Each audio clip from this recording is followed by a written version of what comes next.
Have you ever felt like your kindness was being treated as a weakness? We're often taught that the highest form of love is to give everything, to forgive everything, and to never turn anyone away. But what if that kind of love is actually hurting the people we care about, and destroying our own peace? Today, we are going to explore a story that asks a question most people are afraid to even think about.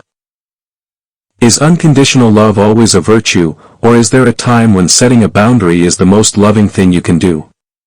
The story, The Keeper of the Garden. In a quiet, sun-drenched valley, there lived an elderly gardener named Elias. Elias was known for his incredible orchard. His trees bore the sweetest fruit in the entire region, and his garden was a sanctuary for anyone who felt weary. Elias lived by one rule: love everything that grows, and never deny a visitor. He believed in unconditional love with his whole heart. If a stray dog wandered in, he fed it. If a traveler was tired, he gave them his own bed. If a neighbor's child trampled his flowers, he would simply smile and plant new ones. He gave his time, his harvest, and his energy away until he had nothing left for himself. One spring, a young man named Julian arrived. Julian had lost his way in life. He was bitter, careless, and constantly demanding. He didn't just ask for help. He took whatever he wanted. He broke branches to make fire, left the garden gate open for wild animals to enter, and grew angry whenever Elias asked him to be careful. The conflict, the garden in decay. Elias, true to his philosophy, kept welcoming Julian back.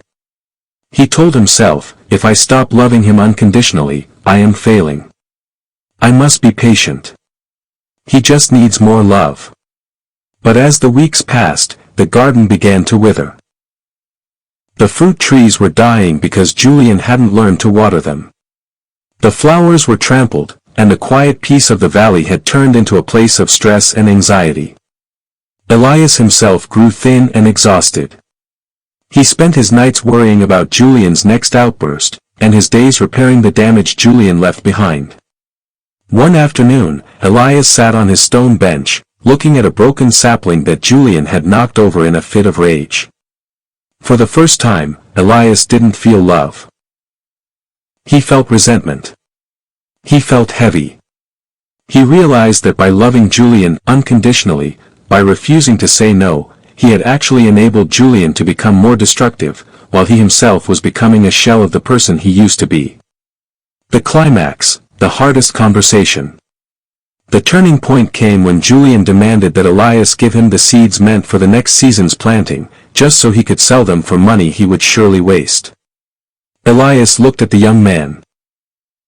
He saw the pain behind Julian's eyes, the reason Julian was the way he was. But for the first time, Elias saw something else, too. He saw that by giving Julian the seeds, he wasn't being loving. He was being an accomplice to Julian's self-destruction. Elias took a deep breath. His hands were shaking. He looked Julian in the eye and said, I care about you, Julian. But I cannot give you these seeds. And I cannot let you stay here if you continue to treat this place with disrespect. Julian exploded. He shouted, he called Elias selfish, and he accused him of being a hypocrite. I thought you were the man who loved unconditionally. Julian yelled.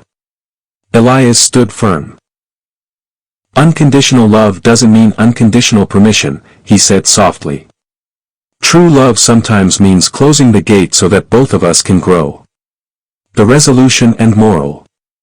Julian left that day, and for a long time, the garden was quiet. It took years, but slowly, the trees healed.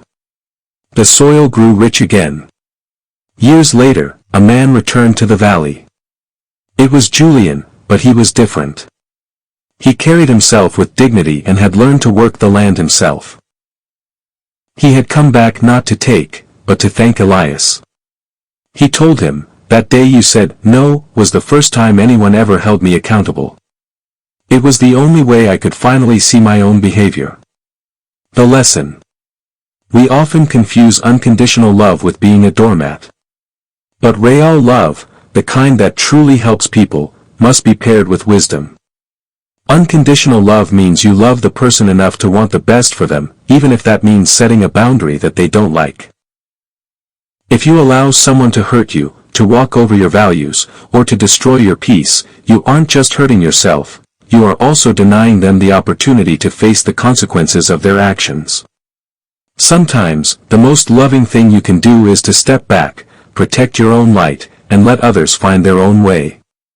Ask yourself today, are you being kind, or are you being afraid? Are you loving someone, or are you just afraid of the conflict that comes with saying no? Remember, you are the gardener of your own life. It is your job to protect your garden so that you have something beautiful to share with the world when the time is right. Thank you for listening. If this story helped you see your own boundaries in a new light, please like and subscribe. And tell me, is there a situation in your life where you need to set a boundary to save your peace? Let's talk about it in the comments.